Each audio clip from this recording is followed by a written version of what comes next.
Hello and welcome back to the channel guys. हमने पिछले वाले सेशन में सेक्शन बी कवर कर लिया था। प्रिंसिपल ऑफ मैनेजमेंट का हम प्रीवियस ईयर क्वेश्चन पेपर पढ़ रहे हैं। तो जो पिछली वीडियोस हैं मैं उनका आपको लिंक दे दूंगी। ये 2023 का CCSE यूनिवर्सिटी का पेपर है। आप ऐसा नहीं है कि ये जो क्वेश्चंस है केवल CCSE यूनिवर्सिटी के लिए ही हैं। अगर आपके सेम टॉपिक है तो आप इन क्वेश्चंस को आराम से पढ़ सकते हैं, ठीक है। और ये केवल BCA के लिए नहीं, BBA, BTech, MBA वाले बच्चों के लिए भी है, ठीक है। What is motivation? Describe X and Y theory of motivation. Motivation क्या होता है और एक्स और वाई थ्योरी क्या है मोटिवेशन की। तो सबसे पहले हम थ्योरी एक्स पढ़ेंगे और उसके अंजम्पशन पढ़ेंगे कि हम क्या अंजम्पशन लेके चलते हैं।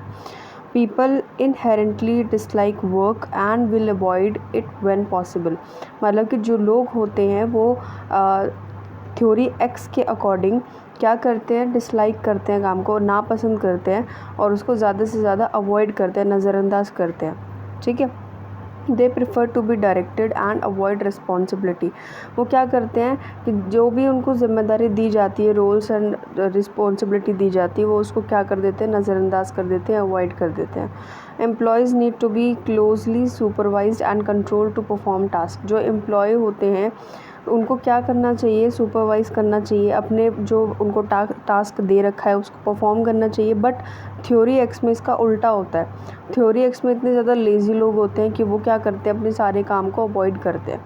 They are motivated primarily by monetary reward and job security. वो केवल तभी काम करेंगे जब आप उसको मॉनेटरी रिवॉर्ड दोगे, मतलब कि कोई पैसे वगैरह का आपने प्राइज़ वगैरह रख रखा है एज अ रिवॉर्ड, तो वो काम कर लेंगे, वरना नहीं करेंगे, ठीक है। या फिर आप उसको कोई जॉब सिक्योरिटी दे रहे हो कि हम इतने साल से पहले तो आपको निकालेंगे ही नहीं, ठीक है।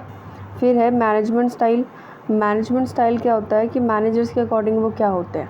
Manager tend to be authoritarian. जो मैनेजर्स होंगे वो अगर थ्योरी एक्स के अकॉर्डिंग देखा जाए तो वो कैसे होंगे, अथॉरिटेरियन, मतलब कि अपनी अथॉरिटी रखेंगे। अथॉरिटी माने कि सारे जो काम होंगे वो उनके अकॉर्डिंग होने चाहिए और किसी का कोई रोल नहीं होना चाहिए, ठीक है। They use strict control, supervision and punishment to motivate employees. कि वो क्या करेंगे, क्या यूज़ करेंगे, स्ट्रिक्टनेस का यूज़ करेंगे। मतलब अगर कोई काम आप प्यार से समझा के कर सकते हो तो वो उस काम को क्या करेंगे, नेगलेक्ट करके उसको स्ट्रिक्टनेस में लेके आएंगे, ठीक है। सुपरविजन अच्छे से करने की जगह वो उसको पनिशमेंट देंगे एम्प्लॉय को अगर उसने काम अच्छे से नहीं कराया, ठीक है। हम मैनेजर्स का पढ़ रहे हैं, हम एज अ एम्प्लॉय नहीं पढ़ रहे हैं, हम मैनेजमेंट स्टाइल का पढ़ रहे हैं कि थ्योरी एक्स में जो मैनेजर्स होंगे वो कैसे होंगे, अथॉरिटेरियन होंगे, स्ट्रिक्ट कंट्रोल रखते होंगे और एम्प्लॉयज़ को मोटिवेट करने के लिए उनको पनिशमेंट देंगे, ठीक है। Little trust. पनिशमेंट मतलब ऐसा नहीं कि जैसे मारते पीटते हो, ऐसा पनिशमेंट नहीं होता है। इसका मतलब है कि जो आपने अगर कोई काम डिले कर दिया है तो उसमें आपकी जो सैलरी है उसमें से वो जो डिडक्ट कर लेंगे, पैसे डिडक्ट कर लेंगे, ऐसी चीज़, ऐसी पनिशमेंट। या फिर आपके जो वर्किंग आवर है उनको बढ़ा देंगे, ये पनिशमेंट की बात हो रही है, ठीक है। Little trust is placed in workers ability to contribute to decision और वर्क इंडिपेंडेंटली। इसमें केवल आपको इतना सीखने की ज़रूरत है कि जो मैनेजमेंट स्टाइल है वो अथॉरिटी वाला होएगा, स्ट्रिक्ट कंट्रोल होएगा, जो आप ट्रस्ट रखोगे, ठीक है, वो आपका कम हो जाएगा किसके प्रति, मैनेजर के प्रति, अगर वो थ्योरी एक्स में आ रहा है, ठीक है। थ्योरी वाई वाले क्या होते हैं वो देखेंगे। अजम्पशन क्या है, work is natural and can be as enjoyable as play और rest if conditions are favourable. अगर कंडीशंस फेवरेबल है तो आप रेस्ट भी कर सकते हो, ठीक है, और आप अपना काम भी कर सकते हो साथ के साथ में। अगर थक गए हो तो रेस्ट भी कर सकते हो अगर कंडीशंस अच्छी हैं तो, ठीक है। वहाँ का जो वर्किंग एनवायरनमेंट है थ्योरी वाई के अकॉर्डिंग बहुत अच्छा है। People are capable of self-direction and creativity when committed to the goals of the organization। जो लोग हैं थ्योरी वाई के अकॉर्डिंग वो सेल्फ डायरेक्टेड हैं, मतलब कि वे अपनी जितनी भी चीज़ें वो खुद आराम से कर लेते हैं, क्रिएटिविटी उनके अंदर है, इनोवेशन उनके अंदर है, और वो गोल ओरिएंटेड लोग हैं, उनका गोल है, ऑब्जेक्टिव है। Employee seek responsibility can solve problems on their own. अपनी जो दिक्कतें हैं, परेशानियाँ वो खुद सॉल्व कर लेते हैं, अपनी रिस्पॉन्सिबिलिटी को समझते हैं, ठीक है। Motivation comes not just from monetary rewards but from job satisfaction. मतलब कि अपने जॉब से वो सेटिस्फाइड हैं, ठीक है। और ऐसा केवल ये नहीं कि वो केवल मॉनेटरी रिवॉर्ड के लिए कर रहे हैं, बट अपनी जॉब सेटिस्फेक्शन के लिए भी वो काम कर रहे हैं, अपनी पर्सनल ग्रोथ के लिए काम कर रहे हैं, अपने गोल्स उन्होंने सेट कर रखे हैं, ऑब्जेक्टिव सेट कर रखे हैं, उसके लिए वो काम कर रहे हैं। थ्योरी वाई वाले लोग, ठीक है। मैनेजमेंट स्टाइल मतलब मैनेजर्स कैसे हैं इसमें थ्योरी वाई वाले में, manager tend to be democratic and participative, हर चीज़ में पार्टिसिपेट करने वाला मैनेजर है, और डेमोक्रेटिक है माने कि सबको इक्वली देखता है वो। They encourage employee involvement in decision making, मतलब कि वो क्या इनकरेज कर रहा है, डिसीजन मेकिंग प्रोसेस को इनकरेज कर रखा है। जो एम्प्लॉयज़ हैं वो क्या करें, अपना अपना ओपिनियंस उनके सामने रखें, ठीक है, ताकि वो एक दूसरे के ऊपर ट्रस्ट बना सकें। Employees are given freedom, employees को फ्रीडम दी जाती है। थ्योरी एक्स वाले में फ्रीडम नहीं दी जाती है, अथॉरिटी होती है। Which can lead to higher motivation, innovation and productivity. इससे अगर होएगा, अगर ये थ्योरी जो मैं एक्स और वाई पढ़ा रही हूँ उसको मैं नीचे आपको वो दूंगी कंक्लूजन की क्या होता है। अभी इसमें क्या बोल रहा है, which can lead to higher motivation. अब आप खुद देखो, थ्योरी एक्स वाले में मोटिवेशन ज़्यादा होगी या थ्योरी वाई वाले में ज़्यादा होगी? ऑफ कोर्स थ्योरी वाई वाले में ज़्यादा होगी, क्योंकि थ्योरी एक्स वाले में जो मैनेजर है वो अथॉरिटेरियन है, वो ज़्यादा फ्रीडम नहीं दे रहा है, ठीक है, जिसकी वजह से जो एम्प्लॉयज़ है वो बंधे हुए हैं, वो अपना खुद का ओपिनियन नहीं रख सकते हैं, ठीक है। In essence, theory X align with a more rigid controlling approach, while theory Y focuses on trust। मतलब थ्योरी एक्स वाले को ये बोल रहा है कि वो ज़्यादा कंट्रोल में रखता है, लेकिन जो थ्योरी एक्स वाला ज़्यादा कंट्रोल में रखता है, थ्योरी वाई वाले में आप फोकस देखते हो, ठीक है, ऑटोनॉमी देखते हो, सेल्फ मोटिवेशन देखते हो, जिसकी वजह से पॉजिटिव रहता है एम्प्लॉय, प्लस में उसकी जो प्रोडक्टिविटी होती है वो ज़्यादा बढ़ती है, और इन्वायरमेंट भी प्रोडक्टिव रहता है और पॉजिटिव रहता है। फिर 10th question, good communication is the foundation for sound management, discuss the statement and also explain the principle of effective communication. आपको ये बताना है कि जो गुड कम्युनिकेशन है वो कैसे फाउंडेशन है साउंड मैनेजमेंट का, और आपको डिस्कस करने हैं कि आपको एक्सप्लेन करना है कि जो प्रिंसिपल ऑफ इफेक्टिव कम्युनिकेशन को। तो इसमें बोला है साउंड मैनेजमेंट का मतलब है संगठन को अच्छे से चलाना, मतलब कि ऑर्गेनाइजेशन को अच्छे से चलाना। ये मैंने ना आपके अंडरस्टैंडिंग के लिए इसको हिंदी में लिख दिया था, ताकि आपको समझ में आ जाए कि साउंड मैनेजमेंट क्या होता है। इसका मतलब है कि जो आपकी ऑर्गेनाइजेशन है ना उसको अच्छे से चलाना, उसको बोलते हैं साउंड मैनेजमेंट। तो good communication is the foundation for sound management. आपका जो संगठन है वो अच्छे से जब भी तो चलेगा जब आप आपस में अच्छे से कम्युनिकेट कर पाओगे, बिकॉज इट इंश्योर्स क्लैरिटी। अब जो ये साउंड मैनेजमेंट गुड कम्युनिकेशन को इसीलिए बोला है फाउंडेशन, क्योंकि वो क्या इंश्योर करता है, क्लैरिटी, कि आप अच्छी तरीके से बात कर रहे हो, बिल्ड ट्रस्ट, आपने एक दूसरे में ट्रस्ट बना रखा है, इनहेंस टीम वर्क, आपकी जो टीम वर्क है मतलब कि जो टीम है वो गोल ओरिएंटेड है, मतलब कि आपस में अच्छे से काम कर लेती है, कोप अप कर लेती है, and helps manager convey goals, और मैनेजर को हेल्प करती है ताकि वो जो गोल्स तक है वो पहुंच सके। Expectation and feedback, effective communication prevents misunderstanding, reduces conflict and promotes a positive work environment. देखो ये वीडियो बहुत ज़्यादा लंबी होने वाली है, क्योंकि इसमें कम से कम 13 क्वेश्चन है और उसके भी पार्ट्स हैं, तो वो सारे मैं इसी वीडियो में कवर कराऊंगी, क्योंकि वीडियो लेट हो जाती है, इसलिए आराम से आप 1.5x पे सुन सकते हो। तो इस कहाँ थे हम, इफ़ेक्टिव कम्युनिकेशन क्या प्रिवेंट करती है, मिसअंडरस्टैंडिंग, कोई गलतफहमी होती है तो वो जो अगर आप अच्छे से कम्युनिकेट करते हो, हर चीज़ को डिटेल में आप बोलते हो, दूसरे को समझाते हो, तो उससे मिसअंडरस्टैंडिंग नहीं होती है। रिड्यूस कॉन्फ्लिक्ट का मतलब है कि जो आपकी जो लड़ाइयाँ हैं अगर आप अच्छी तरीके से बात करते हो वो ख़त्म हो जाती है, और वो सारी चीज़ें मतलब कि आपके रिश्तों में भी चलती है। आप अगर बाहर भी देखते हो तो अगर आपकी कम्युनिकेशन स्ट्रॉन्ग है तो सब चीज़ अच्छे से हो जाती है, लड़ाई झगड़ा नहीं होता है। And promotes a positive work environment, और इसी से क्या हो जाता है, आपका जो इन्वायरमेंट है काम करने का वो पॉजिटिव रहता है। प्रिंसिपल ऑफ इफ़ेक्टिव कम्युनिकेशन क्या होंगे, ये मैं 7 प्रिंसिपल में आते हैं, इसकी मैंने अलग से वीडियो बना रखी है। अगर मैं जल्दी जल्दी समझाऊँ, तुमको समझ में ना आए ना, तो मैं उस वीडियो का लिंक इस वाली वीडियो के नीचे दे दूँगी, तो आप वो भी आराम से पढ़ लेना, ठीक है। छोटी सी है, ज़्यादा बड़ी नहीं है, तुमको समझ में आ जाएगा। क्लैरिटी मतलब क्या होता है कि अगर आप किसी से कम्युनिकेट कर रहे हो तो आप एकदम क्लियर होकर कम्युनिकेट करो, अपना जो मैसेज है उसको प्रिसाइज़ रखो, रेलेवेंट चीज़ों को बोलो, आलतू फालतू चीज़ों को मत बोलो, ठीक है। और जिससे क्या होएगा, इससे आपकी जो कन्फ्यूजन है दूसरे वाले की वो अवॉइड मतलब कि ख़त्म हो जाएगी अगर आप अच्छी और क्लियर तरीके से बोलोगे और कम बोलोगे, ठीक है, फालतू नहीं बोलोगे। तो कंसाइजनेस मतलब क्या होता है, keep the message brief and to the point. Conciseness का मतलब होता है कि छोटा करके बोलना। आपका अगर मैसेज बड़ा है, ठीक है, तो देखो किसी के पास इतना टाइम नहीं होता कि वो तुम्हारा पूरा लंबा लंबा भाषण सुनेगा, ठीक है। तो ऐसा नहीं होना चाहिए कि आपका जो मैसेज है वो बहुत लंबा चौड़ा है रैप के जैसे, ऐसा नहीं होना चाहिए। तो आप उसको छोटा कर लो, टू द पॉइंट रखो बात। कंसिस्टेंसी क्या होता है, ensure the message align with previous communication and organisational goals. आपके गोल से रिलेटेड वो होना चाहिए आपका जो मैसेज है, और जो आपकी पहले बात हो चुकी है उससे रिलेटेड होना चाहिए, ठीक है। फिर है feedback, encourage two way communication allowing for questions and responses. देखो मेरे को कैसे पता लगेगा कि मैंने तुमको अच्छे से समझाया या नहीं समझाया। देखो एज अ यूट्यूबर मुझे तभी पता चलेगा जब आप कमेंट करोगे, है ना। अगर आप कमेंट नहीं करोगे या लाइक नहीं करोगे या सब्सक्राइब या चैनल को शेयर नहीं करोगे तो मुझे पता नहीं चलेगा ना कि मैं अच्छा परफॉर्म कर रही हूँ, अच्छे से समझा रही हूँ, मेरी बात तुमको इफ़ेक्टिव कम्युनिकेशन नहीं दिखेगा ना। अगर आपने अच्छे से फीडबैक दिया, आपने कमेंट में लिखा कि हाँ दीदी आपने बहुत अच्छे से समझाया, मुझे बहुत अच्छे से समझ आया, तो मुझे पता चल जाएगा ना कि फीडबैक वही बहुत अच्छा मिल रहा है, तो इसका मतलब मैंने इफ़ेक्टिव कम्युनिकेशन करी है, ठीक है। तो इसी चीज़ से तो आपको समझ में आ गया होगा।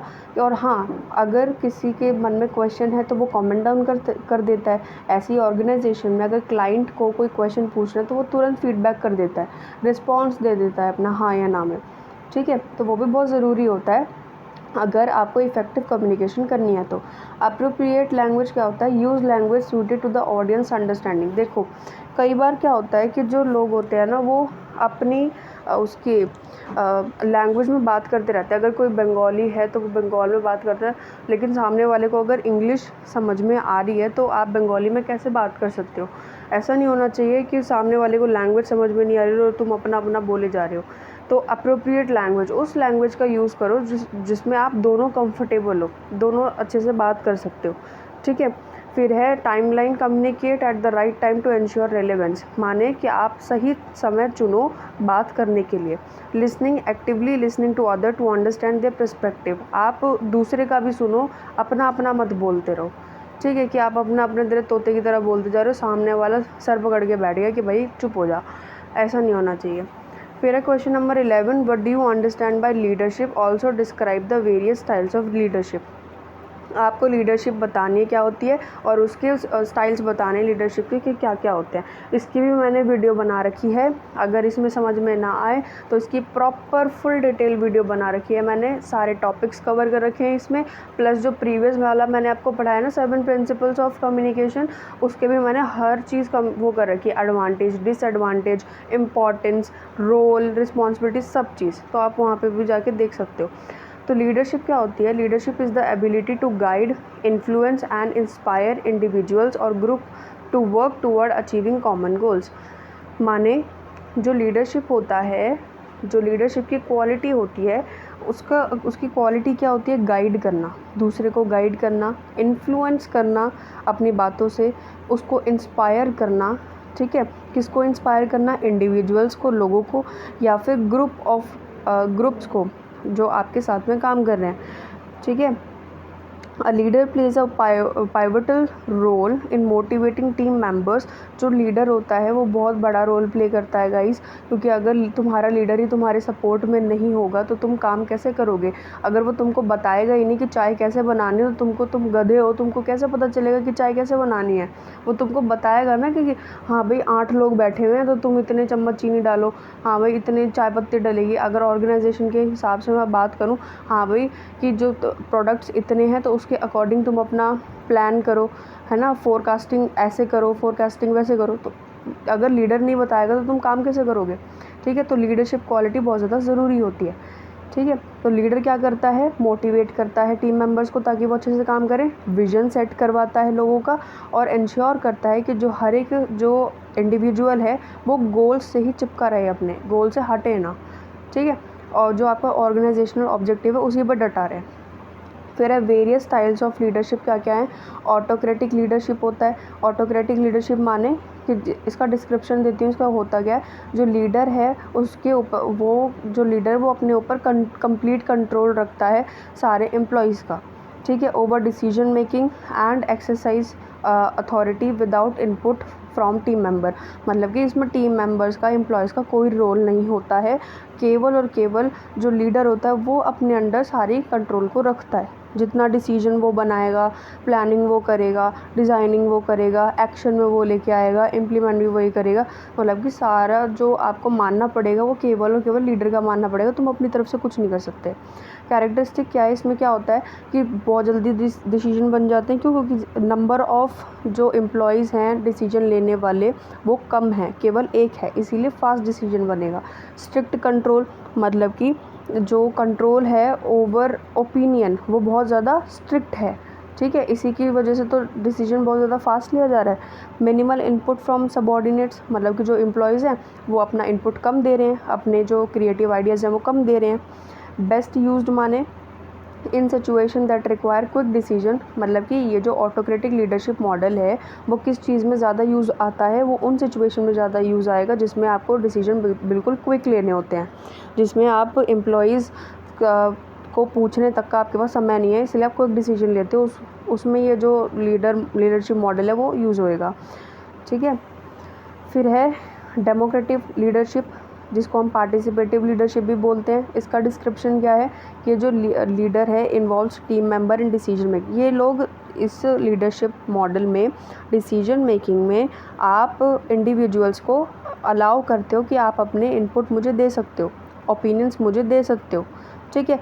अब इसकी कैरेक्टरिस्टिक क्या होएगा कि इसमें होगा क्या कि कोलैबोरेशन हो जाएगा, ओपन कम्युनिकेशन होगा और शेयर्ड रिस्पॉन्सिबिलिटी होगी कि हाँ भाई ये वाला तू डिपार्टमेंट देखेगा, ये वाला तू देखेगा, ये वाला तू देखेगा, ठीक है। बेस्ट यूज कब यूज़ में आएगा ये अच्छे से, in environment that benefit from team input and creativity. जब बात आपके टीम इनपुट और क्रिएटिविटी पर आएगी तो ये मॉडल यूज़ होएगा। ट्रांसफॉर्मेशनल लीडरशिप क्या होता है, डिस्क्रिप्शन क्या है इसमें। The leader inspires and motivates followers by creating a vision and fostering a high level of trust। इसके अंदर जो लीडर होता है वो अपने एम्प्लॉयज़ को इंस्पायर करता है, मोटिवेट करता है, उनका विज़न बनाने में उनकी हेल्प करता है और फोस्टरिंग करता है, मतलब कि वो लेवल को अच्छे तरीके से बिल्ड करता है एम्प्लॉयज़ और लीडरशिप के, मतलब लीडर के बीच की जो ट्रस्ट है उसको अच्छे से बिल्ड करता है। कैरेक्टरिस्टिक क्या है इसका, तो लागे में इतना बोल गए। फोकस ऑन इनोवेशन मतलब कि अच्छे आइडियाज़, नए आइडियाज़ को के ऊपर फोकस करता है, एनकरेज करता है पर्सनल ग्रोथ को और स्ट्रॉन्ग इमोशनल कनेक्शन बिठाता है, ठीक है। बेस्ट यूज़ कब यूज़ में आता है अच्छे से, when change and innovation are needed और इन डायनेमिक इंडस्ट्री। मतलब कि अगर ऑर्गेनाइजेशन के अंदर अगर कुछ नया नहीं हो पा रहा है तो ये जो लीडरशिप मॉडल है तब यूज़ होता है। ट्रांजैक्शनल लीडरशिप क्या होता है, डिस्क्रिप्शन क्या है, focuses on routine transaction and reward punishment to motivate follower. ये मैंने रिवॉर्ड पनिशमेंट वाला पॉइंट बताया था ना अभी पीछे, ये उसी को लेके है कि आप फोकस किस पे करते हो, रिवॉर्ड पनिशमेंट के थ्रू आप अपने एम्प्लॉयज़ को मोटिवेट कर रहे हो। कैरेक्टरिस्टिक क्या है, क्लियर स्ट्रक्चर होगा, आप टास्क ओरिएंटेड रहोगे प्लस रिवॉर्ड बेस्ड रहोगे कि आप रिवॉर्ड के चक्कर में काम कर रहे हो।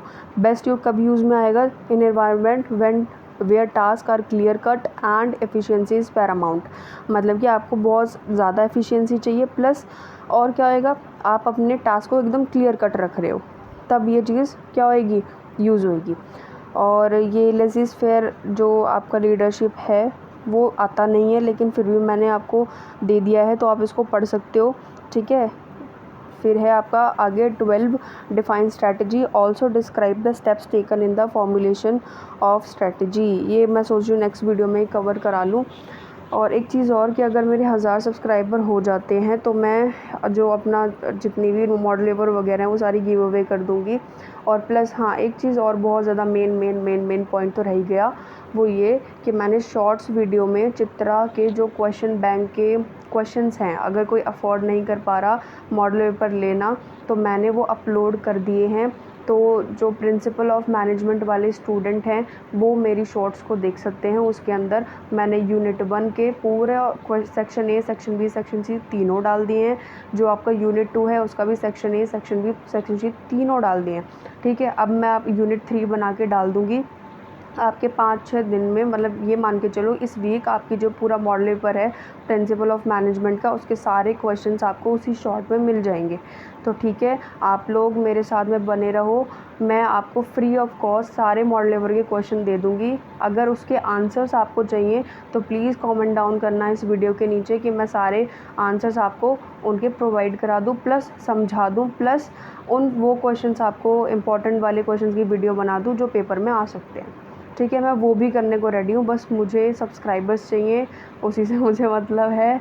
सबको उसी से ही मतलब है। खैर ठीक है, मैं सेल्फिश नहीं हो रही। उसके बाद बस यही था। अगले जो 12 और 13 रह गया है ना, उसको हम नेक्स्ट वीडियो में कवर कर लेंगे क्योंकि वीडियो बहुत ज़्यादा लंबी हो गई है। So thank you so much for watching my video. Please अगर आपको पसंद आया, ये मेरी मेहनत पसंद आई है, बोलना पसंद आया है, तो प्लीज़ लाइक ज़रूर करके जाना, कमेंट ज़रूर करके जाना कि मेरा इफ़ेक्टिव कम्युनिकेशन रहा है या नहीं रहा है। ठीक है, मिलते हैं हम अपनी नेक्स्ट वीडियो में। Thanks for watching.